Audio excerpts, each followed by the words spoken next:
kecil gitu mas. Oh kayak kutukan gitu ya, bareng maghrib itu ya. Nah temanku bilang, mas suara pitik. Enggak sing satu nih, si genah. Mas sama suara pitik. Nah, yang 6 orang itu di mobil yang denger 3, yang nggak denger 3. Separuh sedikit berarti. Lah aku ya bilang, sama suara pitik. Oh no mas, oh no. Lah temanku sing satunya itu nyeplos. Jojo gudul pecengis. Nah gitu. Ya terus si langit waktu itu langsung didengerin habis suara pitik itu tuh mas, langsung ketawa. Cuma nggak ada barangnya, cuma suara ketawa orang wakek. Berarti setelah mendengar suara ayam itu ada nyelemong, gulu pecengis, ada suara ketawa gitu kan. Terus nyampe rumah temanku itu jadinya ambil jalan yang lurus, yang biasa, yang lurus jalan asli itu. Oh jalan asli. Terus nyampe rumah temanku itu kan habis maghrib. Rumah itu wes kok main pucuk gunung mas. Buat akses mobil pun susah. Ngepres ya, ngepres. Satu ngepres, yang kedua jalannya itu kayak batu ditata tok. Terus kayak desa-desa terpencil lah mas. Oh berarti rumah temannya jalan itu di atas bukit ya, bukit gunung, tapi jalan itu jalan desa batu tertata gitu. Iya, ya, terus aku gini, mas bisa melebu mobil. Bisa mas, biasanya ngepres. Aku pelan-pelan mas, pelan-pelan mau nyampe rumah dia kan, rumah dia bawah, parkir mobil di atas. Mau nyampe itu, terus gak ada bayangan putih. Yang satu besar, yang satu kecil, kayak ibu bi anak mas nyebrang. Terbang itu, jalan. Dia lewatnya di atas kap. Oh di atas kap mobil. Terbang berarti itu ya.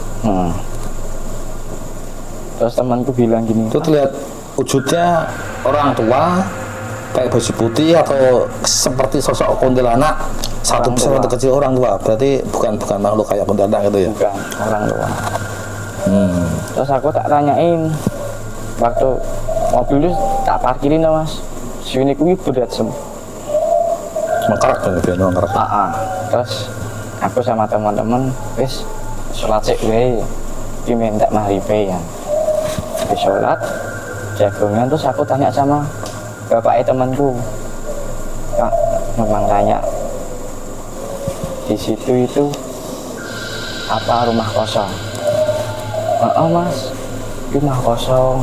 Tapi jari ini ya, kono akeh sing diwarahi. Cuma bapak kira tahu diwarahi, mbuh kenapa? Di situ saya merasakan kekuatan powernya beda ya. Mas. Ya itu ada teman-teman lainnya yang ada, yang di ketoi enggak? Enggak. Oh cuma sampean tok. Aku tok, semua pada tidur mas. Aku cuma sambil nge-map kok. Mau model map pak mas. Ya, itu melek sendiri sih nyopir itu. Bayangan orang tua itu mungkin warga sekitar pernah diperlihatkan hal yang sama apa tidak itu? Katanya temanku itu kalau ada tamu. Oh berarti orang asing gitu ya? Tapi kok sing dilihat kok aku tahu gitu loh mas. Ya mungkin jangan punya sesuatu lain daripada yang teman jenengan, mungkin sampai punya sesuatu yang apa ya, kayak punya indera keenam atau dan sebagainya. Ya mungkin bisa saja mungkin berjodoh dengan mereka, sampai bisa diperlihatkan hal seperti itu sesuatu apa ya, juga anugerah sebenarnya bisa melihat hal-hal makhluk gaib. Tapi kalau yang tidak bisa memahami itu malah jadi musibah karena ketakutan. Benar. Ya, kalau jenengan kuat ya tidak apa-apa, nggak masalah. Mereka hanya memperlihatkan eksistensinya saja, bahwasanya itu ada seperti ini. Kalau tidak ada mereka mengganggu jenengan, cuma memperlihatkan diri, itu biasanya cuma say hello saja. Nah, kecuali jenengan tidak sakit dan sebagainya, berarti biasanya itu orang-orang yang ada kesalahan atau berbuat kesalahan, makhluk asal tidak suka, dan mereka membuat sesuatu yang merugikan pelaku jalan itu sendiri. Biasanya seperti itu mas. Ya nek kaget, dibilang kaget ya kaget mas. Ya bukan jelas kaget seperti itu. Iya. Iya, kalau buat kilometers ya pokoknya hati-hati we. Selalu permisi kalau lewat jalan-jalan angker. Ya kalau ada jembatan ya diklakson atau didim lah biarkan kita lewat. Tanda permisi. Ya. Tanda permisi. Mana soalnya gini mas. Malu-malu astral itu seperti apa ya? Seperti preman lah. Kadang kita agak permisi, mereka juga marah, gitu kan? Iya, harus. Ternyata mengganggu apa ya? Kita lewat di jalan mereka ternyata saat itu sedang istirahat, ternyata nggak sengaja kita tendang atau apa, mereka juga marah kan itu kan, benar. agak repot juga. Tapi memang selayaknya kita yang yang dibeli akal lebih daripada malu-malu ciptaan Allah itu, ya paling tidak kula nuwun, permisi, mohon maaf, permisi dan sebagainya, walaupun tidak kelihatan. Tapi siapa tahu memang di situ tuh ada makhluk astral yang mendiamkan seperti itu. Dan itu jaga-jaga saja sih, karena apa ya, biar nggak terjadi sesuatu hal yang tidak diinginkan. Kopinya gimana mas? Sudah habis? Oke. Asik sekali kita hari ini. Tapi kalau menurut Mas Agus di daerah Sumawono itu gimana mas? Kalau yang Mas Agus orang paham? Kalau Sumawono itu memang aura astralnya itu tinggi banget ya. Kalau Sumawono, Banter, terus daerah yang menuju tembusan Banter yang ke Bujo itu juga banyak jalan yang banyak hutannya. Itu memang Sumawono itu ada kekuatan mistisnya, apalagi sekitar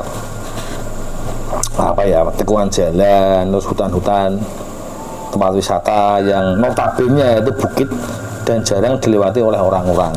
Itu biasanya banyak sekali makhluk-makhluk astral. Kalau nggak hati-hati ya kadang kita bisa tergelincir, bisa tersesat dan sebagainya. Apalagi yang namanya gunung, ya, terus hutan, laut itu memang banyak sekali orang bertempat makhluk-makhluk astral seperti itu. Terus kejadian kalau Sumawono itu daerah Banter itu kalau ada orang kemah itu kadang sok banyak kesurupan kan dari situ. Tapi kalau Dong Songo yang gitu. Teman-teman itu loh mas, yang sering diganggu di lewat Sumawono itu nggak kuningnya tapi suara gamelan itu. Ya memang Sumawono itu ada kerajaannya, ada kerajaan jin dan setan di situ. Dan para makhluk astral itu memang senang sekali mainan gamelan. Itu memang musik zaman dulu. Karena memang orang Jawa mas ya, orang Jawa itu identik dengan yang namanya musik gamelan dan sebagainya. Sudah kesukaan makhluk astral zaman dahulu, zaman kerajaan sampai sekarang pun tidak manusia, tidak makhluk astral itu kalau namanya gamelan itu pasti suka sekali.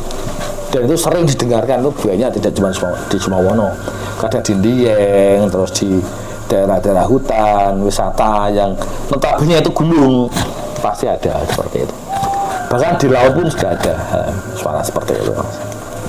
Yang lebih nyata itu pas jenengan ditemani Mbak Kunti itu ya, di Sumawono itu ya. Kenai Mbak Kunti. Dikenai Mbak Kunti. Itu bener-bener saya lemas mas, sampai Semarang pun ngucat. Terus teman-teman bilang, wajahmu kenapa pucat ding? Itu belum bisa jelasin aku mas. Masih kami kakon itu ya. Terngiang-ngiang itu loh mas. Tom-toman ya, tom-toman. Bang Mas Mbak Kunti emang katanya cantik, emang bener cantik apa? Nggak kelihatan mas. Terus pokoknya nih rambutnya yang saya ngerti ya, pucal itu sih kayak 20 tahun nggak keramas. Mas wajahnya putih, matanya putih juga, cuma melirik tok. Itu memang kalau saya pernah lihat itu memang dia cantik, cuma galak. Wajahnya wajah galak, wajah kejem seperti itu. Ya, yang pasti dimanapun berada kita harus selalu hati-hati. Entah itu di hutan, di alas, di kota pun pertigaan, kalau memang ada tempat-tempat yang kiranya itu mencurigakan tempatnya makhluk-makhluk astral, kita lewat lebih baik kita klakson ataupun ngedem ya mas ya, sebagai tanda kita permisi. Iya. Amit-amit. Amit-amit bah, putranya badai lewat. Baik pemirsa, sekilas pengalaman Mas Ayak di mana beliau waktu menjadi driver pengiriman barang-barang modul aja mover ngirim itu sempat ditemani Mbak Kunti itu sampai 30 menit ya lumayan lama itu, tapi alhamdulillah tidak jadi suatu hal, cuma memang yang diganggu adalah musiknya saja. Mungkin beliau butuh tumpangan karena memang sana gak ada ojek Mas ya. Jadi pesan saya selalu hati-hati dimanapun Anda berada, ya, di hutan, di alas gunung. Sampai ketemu lagi di kesempatan yang sama. Kita lanjut untuk podcast berikutnya. Terima kasih. Assalamualaikum warahmatullahi wabarakatuh.